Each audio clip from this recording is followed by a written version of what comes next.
Welcome to our YouTube video series on employment law, focusing on employee terminations. My name is Christopher Neufeld of Neufeld Legal. And in this particular video, we're going to be discussing 7 things that you should do immediately after you've been fired. Now, I'm not going to try to get too much into psychological, emotion fixing, career planning aspects. I'm going to talk about 7 key tips from an employment lawyer's perspective as to certain things that you can do. They're not the only thing. They might not necessarily apply to your case. But in many cases, these are key considerations that you should be taking into account. You should be building upon, looking into, and proceeding with following your termination. So number 1 is you shouldn't get upset. You got to get focused.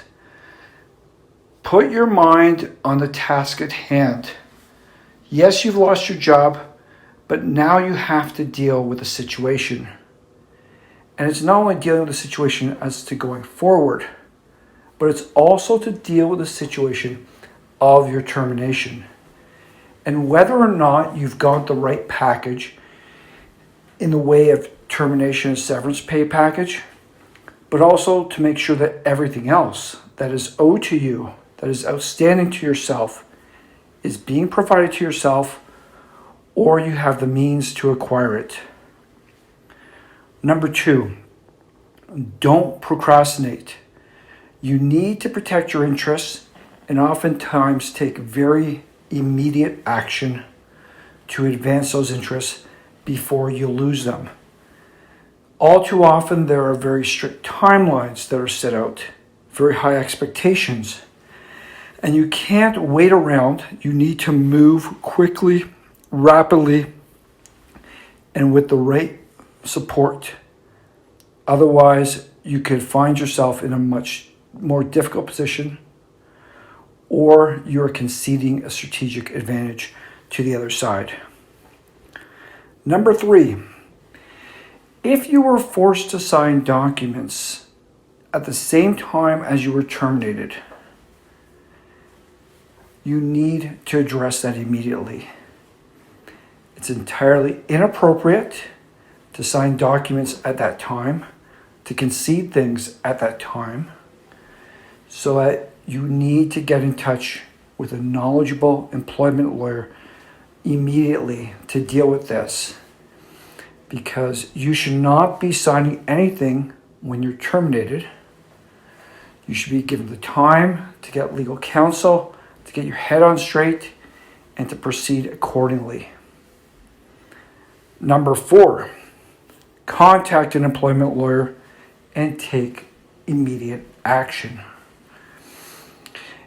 You need to get legal counsel as you move forward on this stuff.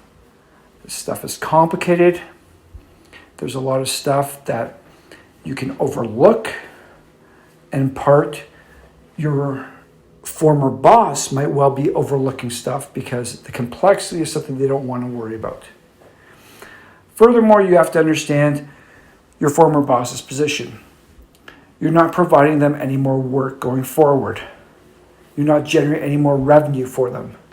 So they're not going to want to spend more money on yourself. They're going to want to limit it as far as possible. And if they can get away with paying you less than what you deserve and you don't make an issue of it, they're more than happy to pay you less, because that is money that stays in their pocket as opposed to money that they have to give out and they're going to get no benefit from. From the perspective of an employment lawyer, they know where all the skeletons are hidden from a legal perspective, and they know how to pull things together. There are so many problems on the employment law side that you should not be simply sitting there and saying, I can figure this out myself. You don't want to base stuff on the internet, other people's advice, and lawyers who don't really have a clear, concise understanding of the potential that you could be underpaid. And if you go to one lawyer and they say there's nothing much you can do about it, don't stop there. Most of the time, you can get consultations at minimal cost, if not for free, Because what happens is those lawyers who know how to dig deep and pursue stuff, they can find stuff in your situation if it's there. If there's nothing there, they're going to tell you that. But if there's something there, they're going to tell you that as well. And then they're going to be interested to pursue it, because if there's stuff there from a financial perspective, the lawyer is going to benefit also. And as I said before, there's a lot of mistakes that are going on in employment law situations, especially from the perspective of employees who are terminated. Number 5, you should try to collect and download all personal and employment-related information, emails, materials from your computer, from your phone, that is permissible. Now, I'm not talking about confidential business information. I'm not talking about internal documents. I'm talking about employment-related materials that were meant for your company to provide you with and for you to retain. And unfortunately, what happens in today's day and age, a lot of stuff gets emailed and sent and stored on company devices, in company emails. Which leads us to number 6, which is to request all employment materials from your employer that you have not retained. Because if you don't have them right now, you need to get them. Because you need to put it in front of your lawyer so your lawyer can analyze it and determine where you've been underpaid, where the weaknesses in the employer's position is, and where there's money to be pursued. So you got to be asking for all your employment contracts. You got to be asking for all your pay statements, your pension materials. You got to be looking for all your accolades, accommodations, awards, references, meritorious statements, all that kind of stuff. And not only should you be asking them, you got to be following up with emails, restating the importance of getting those to you right away.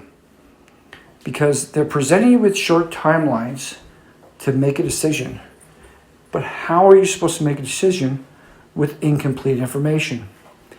You need to get in that information as soon as possible, and you need to provide it to your lawyer, to work with the lawyer to determine what the best course of action is. And finally, number 7, you do need to start looking for a job. Yet from a lawyer's perspective, what you want to be doing is you want to fully document all your efforts and search for comparable roles, even if the opportunities are very slim or even maybe non-existent. The market might have dried up. You might well know that certain businesses are not hiring. Nevertheless, from a legal perspective, you want to be showing that you are pursuing those positions. They might actually all of a sudden arise. So it doesn't hurt to pursue them. This is your opportunity. But from a legal standpoint, you have to mitigate your damages, and that means you have to be searching for those jobs. Even if you don't get them, if you're going to go forward, and if there's some issue with your employer, and you're looking to get back pay, you're looking to get your higher termination or severance pay, the court is going to want to see that you did pursue other avenues of employment, even if you didn't attain them. It's a legal standard, and it's a requirement. So start doing it. But at the end of the day, as you see, from the legal perspective, much of this is very technical, very lawyer-driven, and very document-driven. So what you need to do is get knowledgeable legal counsel on your side, work with them, get them the information and materials they're looking for, and see where you stand relative to your former employer, and see if there is a viable case to be pursued. Because when you get fired, it's a difficult point in your life. But the worst thing to do is to let opportunities slip by, especially where you are entitled to and you've earned substantial revenue, and you need to be pursuing it now, not later, because later it's going to be gone. You need to be doing it now. And that is what you should be doing immediately following your termination. Thank you.